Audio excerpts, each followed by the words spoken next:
स्वतंत्रता सेनानी समारोह में उपस्थित JNK सेंटर के डायरेक्टर श्रीमान आशुतोष भटनागर जी, मुख्य वक्ता के रूप में हमारे बीच में उपस्थित है professor Narayan Singh Rao ji, campus director, professor Sanjeev ji, dean school of social sciences, doctor Shashi Poonam ji, doctor Shreya Bachchan ji, इस सभागार में उपस्थित टिहरा गोपीपुर के स्थानीय जनता, स्वतंत्रता सेनानियों के परिवारों से आए हुए माता बहनों, बुजुर्गों, प्यारे बच्चों, इस विश्वविद्यालय के प्राध्यापकों, सबको मैं नमस्कार करता हूं। और मैं सोच रहा था बैठे बैठे कि सबसे मुश्किल काम क्या है जब आप मंच पर आते हैं। सबसे मुश्किल काम ये है कि एक तो आप लेट आए, ऊपर से भाषण सुनाए, और फिर छोटे छोटे बच्चे जो इधर उधर घूम रहे थे, मैं उनको बड़े ध्यान से देख रहा हूँ। उनको भी लग रहा होगा, मम्मी पापा को बोले पापा आप कहाँ ले आए हमें, ये कैसा प्रोग्राम है। आपने कहा यहाँ कुछ सांस्कृतिक प्रोग्राम होगा, इससे बच्चे आगे, लेकिन यहाँ आके उनको सुनने को मिल रहे हैं भाषण।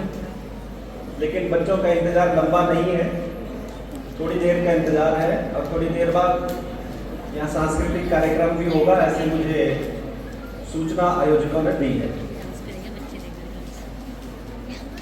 हमारे लिए बड़ा सौभाग्य का विषय है कि हम टिहरा गोपीपुर में हैं, राधा कृष्ण मंदिर में है, और हिमाचल की सबसे पुरानी तहसील टिहरा में है। और कभी कभी यहाँ कहते थे लोग, राजनीतिक लोग कहते थे, हम नहीं कहते, टिहरा कोई नहीं तेरा। ये बात सच भी हो सकती है, लेकिन मैं कहता हूँ कि अब ये बात गलत साबित हो रही है, क्योंकि आपके टिहरा में केंद्रीय विश्वविद्यालय का निर्माण कार्य प्रगति कर रहा है। बहुत बड़ा विश्वविद्यालय, केंद्रीय विश्वविद्यालय आपके टिहरा में, और मैं टिहरा के लोगों को बहुत बहुत बधाई देता हूं कि आपने बड़े समन्वय से, बड़े सहज तरीके से उस भूमि को विश्वविद्यालय के नाम करने में सहयोग दिया, और आज विश्वविद्यालय बन करके तैयार हो रहा है। और हम अगले साल तक, ऐसा हमारा मानना है कि अगले साल तक हम टिहरा के विश्वविद्यालय में अपने परिसर में होंगे। ये टिहरा वालों के लिए बहुत बड़ी बात है।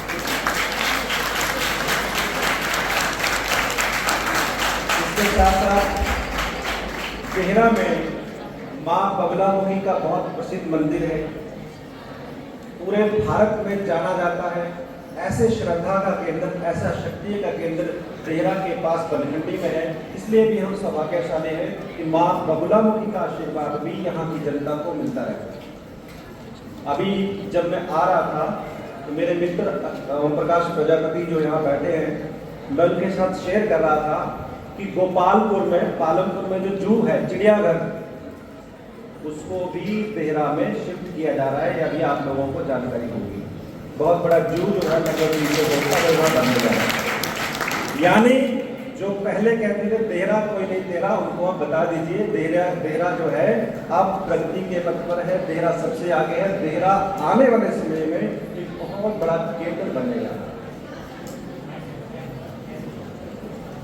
टिहरा के पास ही प्रागपुर है, और प्रागपुर हम सबको मालूम है कि वर्ल्ड हेरिटेज विलेज टिहरा के पास है प्रागपुर। और प्रागपुर को सूदों का जन्मस्थली भी कहा जाता है। सूद वंश जो है वो प्रागपुर से आगे बढ़ा पूरे प्रदेश में, देश में। तो ऐसे टिहरा में, और टिहरा शब्द की उत्पत्ति कहाँ से हुई, मैं बैठे बैठे अभी कहीं देख रहा था, सोच रहा था कि अंग्रेजों के समय में जब वो मूवमेंट करते थे तो यहाँ डेरा लगाते थे। डेरा बोलते थे वो, अंग्रेज थोड़ा अंग्रेजी बोलते हैं, डेरा को वो टिहरा बोलते थे, और धीरे धीरे इसका नाम टिहरा पड़ गया। आज हमें बड़ी खुशी होती है कि जब देश की स्वतंत्रता का संग्राम हुआ, उस स्वतंत्रता संग्राम में भी टिहरा का बहुत बड़ा योगदान है। बहुत बड़ा योगदान है तेरा का। अभी माननीय आशुतोष भटनागर जी कह रहे थे, भारत की स्वतंत्रता के लिए लगभग 10 लाख से अधिक लोगों ने अपना बलिदान दिया। ऐसे बहुत सारे लोग जिन्होंने इस देश के लिए बलिदान दिया, जिनका नाम इतिहास के पन्नों में दर्ज है, जिन्हें मान सम्मान नहीं मिला, अज्ञात में थे, ऐसे बहुत सारे स्वतंत्रता सेनानी हमारे बीच में रहे और लगभग 200 वर्षों का संघर्ष 15 अगस्त 1947 को समाप्त हुआ और भारत को स्वतंत्रता मिली। ऐसे महान स्वतंत्रता सेनानी जिनके परिवार के लोग यहाँ बैठे हैं, मैं उन सभी को शत शत नमन करता हूँ और मैं अपना ये सौभाग्य समझता हूँ। ये मेरे लिए बड़े सौभाग्य की बात है और शायद मेरे पुनर्जन्मों का कोई मुझे वरदान है, मुझे ईश्वर की कृपा है। आज उन स्वतंत्रता सेनानियों के परिवारजन यहाँ हमारे बीच में हैं और उनको सम्मान देने का अधिकार ईश्वर ने मुझे सौंपा है, इसके लिए मैं आयोजकों का बहुत बहुत धन्यवाद करता हूँ। जिन स्वतंत्रता सेनानियों को भारत सरकार ने सम्मानित किया या जिन स्वतंत्रता सेनानियों का नाम किसी कारणवश आगे नहीं आया, ऐसे बहुत सारे स्वतंत्रता सेनानियों की पहचान करके एक सर्वेक्षण करके जो है वो सोशल वर्क डिपार्टमेंट ने किया और ऐसे बहुत से स्वतंत्रता सेनानियों के नाम जो है वो हमारे सामने आए। ऐसे कुछ स्वतंत्रता सेनानी तेहरा के जिन्होंने भारत के स्वतंत्रता आंदोलन में बढ़ चढ़ करके भाग लिया और भारत को स्वतंत्रता दिलाई। ऐसे महान स्वतंत्रता सेनानी श्री राम सिंह राणा जी, उम्मीद चंद गुलेरिया जी, मस्तराम जी, रलील सिंह जी, युद्धवीर सिंह जी, उधम सिंह जी, मलकीत सिंह जी, फतेह सिंह जी, उनके परिवारजनों को हमारा कोटि कोटि नमन।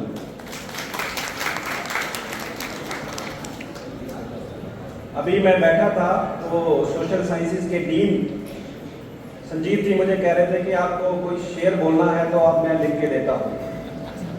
मैंने कहा नेकी और पूछ पूछ आप जल्दी से दीजिए, मैं बोलूँगा। तो इन्होंने जो शेर दिया वो मैं आपके सामने पढ़ता हूँ। आज़ादी की कभी शाम नहीं होने देंगे, आज़ादी की कभी शाम नहीं होने देंगे, शहीदों की कुर्बानी बर्बाद नहीं होने देंगे, जब तक भी रहेगी एक बूंद लहू की शरीर में, भारत माँ का आंचल नीलाम नहीं होने देंगे, भारत माँ का आंचल नीलाम। हम कांगड़ा में हैं और आप सबको ध्यान में है, मालूम है कि कांगड़ा वीरों की धरती है, बलिदानियों की धरती है। भारत का प्रथम परमवीर चक्र विजेता पालमपुर की धरती में, कांगड़ा की धरती में पैदा हुए ऐसे मेजर सोमनाथ शर्मा, जिनका चित्र आपके सामने अभी यहाँ बच्चे बना रहे हैं। ऐसे मेजर सोमनाथ शर्मा कांगड़ा की धरती पर पैदा हुए। लेफ्टिनेंट सौरभ कालिया कारगिल के युद्ध में जिनका शरीर शत विक्षत हो गया, ऐसे वीर हमारी धरती पर पैदा हुए। कैप्टन विक्रम बत्रा, ये दिल मांगे मोर, ऐसे महान जो हमारे सेनानी थे, वीर थे, वो इस धरती पर पैदा हुए। आज एक और अच्छा दिन है कि आज रानी दुर्गावती जी का जन्म भी है। अभी मैं कई बार ये प्रश्न करता हूँ कि भारत के स्वतंत्रता सेनानियों के बारे में आप कितना जानते हैं, भारत के उन वीर योद्धाओं के बारे में आप कितना जानते हैं जिन्होंने देश की स्वतंत्रता के लिए अपना सब कुछ न्यौछावर कर दिया। क्या भारत की स्वतंत्रता में गिने चुने लोगों ने ही अपना बलिदान दिया? नहीं, ऐसा नहीं है। इस देश में बहुत से ऐसे लोग थे जिन्होंने अपना परिवार, अपना घर, अपना सब कुछ छोड़ दिया। और केवल पुरुषों ने नहीं, केवल पुरुषों ने नहीं, महिलाओं ने भी, स्त्रियों ने भी स्वतंत्रता की लड़ाई में बढ़ चढ़ के भाग लिया। ऐसी रानी लक्ष्मीबाई को कौन नहीं जानता? महिला थी, स्त्री थी, 23-24 वर्ष की आयु थी, लेकिन अंग्रेजों से लोहा लिया, लड़ी, वीरगति को प्राप्त हुई। ऐसी वीरांगनाएं इस देश में पैदा हुई। और कई बार आज महिलाओं को 33% आरक्षण लोकसभा और विधानसभा के चुनावों में भी केंद्र सरकार ने दिया है। बहुत अच्छी बात है, महिलाओं को आगे आना चाहिए, राजनीतिक क्षेत्र में आगे आना चाहिए, सामाजिक क्षेत्र में भी आगे आना चाहिए। लेकिन अगर हम भारत के इतिहास को देखें, भारत की संस्कृति को देखें, तो जिस मंदिर के प्रांगण में हम खड़े हैं उसका नाम कृष्ण राधा नहीं है, राधा कृष्ण है। ये स्त्री का सम्मान, महिला का सम्मान हमारे देश में है। स्त्रियां, महिलाएं, मैं तो कहता हूं कि भारत कभी भी पुरुष प्रधान समाज था ही नहीं। भारत हमेशा स्त्री प्रधान समाज रहा है, स्त्री प्रधान देश रहा है। अभी एक विषय आशुतोष जी ने छेड़ा कि लोग भारत के नाम के ऊपर चर्चा कर रहे हैं कि भारत का नाम इंडिया हो, क्या हो। तो मैं एक वीडियो सुन रहा था कि जो इंडिया शब्द है वो एक अंग्रेज गाली के तौर पर बुरे शब्द के रूप में प्रयोग करते थे, जैसे रेड इंडियन, वेस्ट इंडियन, ऐसे वो इंडियन कहते थे हमें। लेकिन आज चर्चा उसकी चली है, भारत का नाम भारत ही होना चाहिए, रहना चाहिए, इसमें कोई विवाद का विषय है ही नहीं।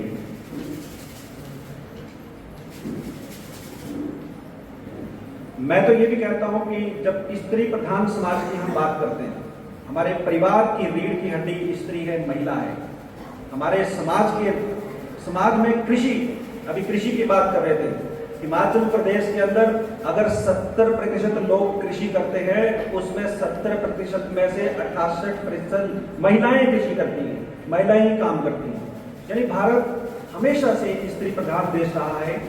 जिन माँ सरस्वती की मूर्ति के सामने अभी हमने दीप प्रज्वलन किया, पूजा की, वो माँ सरस्वती भी एक स्त्री हैं। इसी से पता चलता है कि भारत की संस्कृति या भारत का समाज स्त्रियों के बारे में, महिलाओं के बारे में क्या सोचता है। बीच में कुरीतियाँ आई, वो हम मानते हैं, बीच में समस्याएं, बहुत सारी समस्याएं इस देश में पैदा हुई, लेकिन हम धीरे धीरे आगे बढ़ रहे हैं, भारत आगे बढ़ रहा है। और आज हम देहरा गोपीपुर के महान स्वतंत्रता सेनानियों को याद कर रहे हैं, उन्हें अपनी श्रद्धांजलि अर्पित कर रहे हैं।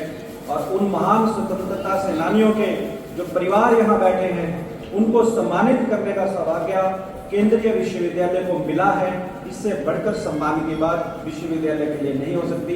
मैं बहुत बहुत धन्यवाद करता हूँ आयोजकों का, डिपार्टमेंट ऑफ सोशल वर्क का और जम्मू कश्मीर सेंटर का, जिन्होंने इस कार्यक्रम की कल्पना की, इस कार्यक्रम के बारे में सोचा और इसका आयोजन किया। मुझे मालूम है बच्चे बड़ा घूर घूर के देख रहे हैं कि भाषण खत्म नहीं कर रहे हैं। मैंने उनकी बात मान ली और मैं अपनी बात को यहीं विराम देता हूँ। धन्यवाद। जय हिंद, जय हिमाचल।